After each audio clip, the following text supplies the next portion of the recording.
नमस्कार साथियों और प्यारे बच्चों, आप सभी का आपके चैनल ज्ञान गंगा आयुर्वेद क्लासेस पे स्वागत है। मैं डॉक्टर अनिल पटेल। आज हम लोग रसशास्त्र के अंतर्गत चैप्टर नंबर 2 अर्थात परिभाषा प्रकरण, जो परिभाषा प्रकरण है, परिभाषा मतलब किसी चीज को शॉर्टकट इसको इंट्रोड्यूस करना। तो परिभाषा प्रकरण के अंतर्गत जो पॉइंट नंबर 3 है उसमें हम लोग देखेंगे उपधातु की बात करेंगे। तो उपधातु, इससे पहले हम लोगों ने धातु वर्ग की बात किया था और उपधातु में, तो धातु वर्ग में कितने बात किया था, कितने पॉइंट थे, कितने मटेरियल थे, 7 थे। और उपधातु में भी 7 द्रव्यों को बात करेंगे। तो यहाँ पर देखेंगे कि यहाँ पर हम लोग को पढ़ना क्या है इस परिभाषा प्रकरण में। क्लासिकल नेम पढ़ना है, इंग्लिश नेम पढ़ना है और केमिकल कंपोजिशन या फार्मूला को पढ़ना है, मात्र ये जानना है। तो इसलिए यहाँ पर परिभाषा प्रकरण का मतलब होता है किसी चीज को शॉर्टकट इंट्रोड्यूस कर देना। आपको चैप्टर स्टार्ट कर रहे हैं, इसके एक एक पॉइंट को हम लोग डिटेल और फ्यूचर में पढ़ेंगे आगे सिलेबस में। तो उससे पहले हम लोग को जान लेते हैं कि माछी किसे कहते हैं, इसका केमिकल फार्मूला क्या है, इसका इंग्लिश नेम क्या है या एटीसी जो भी चीजें हैं। तो यहाँ देखेंगे, यहाँ पर 7 चीजें कौन कौन सी है। माछिक है, तुत है और अभ्रक है, नीलांजन है, मनशिला है, हड़ताल है, रसक है। तो ये 7 चीजें हैं। तो यहाँ पर जो भी चीजें है ऑलरेडी हम लोगों ने क्या क्या पढ़ा है, रस पढ़ लिया, महारस पढ़ लिया, उपरस पढ़ लिया। तो रस और उपरस, महारस और उपरस के अंतर्गत ये ऑलरेडी एक्सप्लेन है, लेकिन धातु उपधातु के अंतर्गत भी इसको रखा गया है। तो ये कॉमन है, इसमें से कुछ जो है महारस में रखे गए हैं, कुछ जो है उपधातु में रखे गए हैं। तो वहीं से पॉइंट उठा के दोबारा एक्सप्लेन कर रहा हूं, इसको समझ लीजिए बच्चों। तो यहाँ देखेंगे क्लासिकल नेम क्या है, तो माछिक।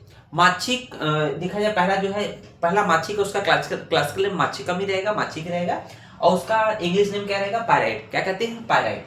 और देखेंगे पायराइट का 2 भेद होते हैं। पायराइट के 2 भेद हम लोग ने बात कर चुके हैं, कॉपर पायराइट और आयरन पायराइट। कॉपर पायराइट का जो केमिकल फार्मूला है, केमिकल कंपोजिशन है, वो आपका है Cu2s and Fe2s3, Cu2s and Fe2s3। और आयरन पायराइट का जो केमिकल फार्मूला होता है वो होता है Fe2s3 होता है। तो ये तो हो गया पायराइट का, है ना, मतलब मार्चिक का। अब देखेंगे तुथ या सस्यक, जिसको तुथ या सस्यक बोलते हैं, तो इसका भी क्लासिकल नेम तुथ या सस्यक ही होता है। और इसके इंग्लिश नेम क्या होता है, कॉपर पायराइट होता है। तो ऑलरेडी हम लोग बात कर चुके हैं। इसको बोलते हैं CuSO4 7H2O into 7H2O। इसको हम लोग बोलते हैं ब्लू विट्रियोल और नीला थोथा, जिसको हम लोगों ने 12th के प्रैक्टिकल लैब में केमिस्ट्री में ऑलरेडी देखा था कि ब्लू कलर का कंपाउंड बनता है, जिसको बोलते हैं CuSO4 into 7H2O। नीला थोथा बोलते हैं, तुतिया बोलते हैं। और देखेंगे तीसरे नंबर पे क्या है, माइका। माइका या अभ्रक बोलते हैं। इसका अभ्रक का जो क्लासिकल नेम, संस्कृत नेम अभ्रकम या अभ्रक ही होता है। इसको इंग्लिश में क्या कहते हैं, माइका बोलते हैं।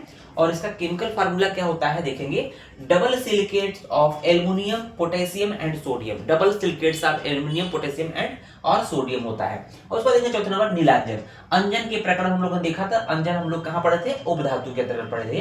तो यहाँ पर अंजन का एक पार्ट होता है, भेद होता है, नीलांजन होता है। तो नीलांजन का जो इंग्लिश नेम क्या होता है, लेड सल्फाइड होता है, ठीक है। और इसका जो केमिकल फार्मूला होता है क्या होता है, लेड सल्फाइड मतलब PbS होता है।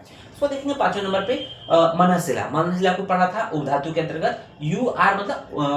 UR मतलब उपरस, उपधातु ने उपरस के अंतर्गत पढ़ा था। तो मनशिला को हम लोग देखेंगे, इसका जो इंग्लिश नेम क्या है, रियलगार या रेड आर्सेनिक बोलते हैं। इसका जो केमिकल कंपोजिशन होता है AS2S2। ध्यान दीजिएगा, इसमें S2 है।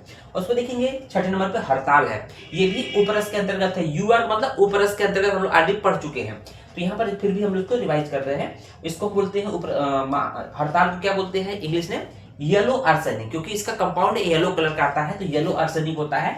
और इसका जो केमिकल कंपोजिशन है, फार्मूला है AS2S3 है। ध्यान दीजिएगा, आर्सेनिक में S2 है और हड़ताल में S3 है। उसको देखेंगे 7वें नंबर पर रसक। रसक को हम लोग देखेंगे, जिसको हम लोग खरपर भी बोले थे वहां पर। तो इसको ये MR का मतलब होता है कि महारस, महारस के अंतर्गत पढ़े थे।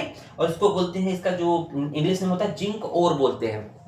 रसक को जिंक का कंपाउंड बोलते हैं एक्चुअली, जिंक ओर, जिसको हम लोग क्या रिप्रेजेंट कर सकते हैं, zinc oxide, zinc sulphide, zinc carbonate. तो ZnO, ZnS और ZnCO3। तो ये आपके केमिकल कंपोजिशन फार्मूला आता है। अब इसको जो हम लोग बात कर रहे थे कि इसके सामने MR लिखे, MR लिखे, MR देखेंगे 1 2 3 1 2 3, 1 से लेकर 3 तक और 7वां जो है MR है, मींस ये जो भी वर्णित है ऑलरेडी महारस के अंतर्गत हम लोगों ने वर्णन कर चुके हैं। और देखेंगे 4 5 6 जो है ये आपका यूआर मतलब उपरस के अंतर्गत ऑलरेडी वर्णन है।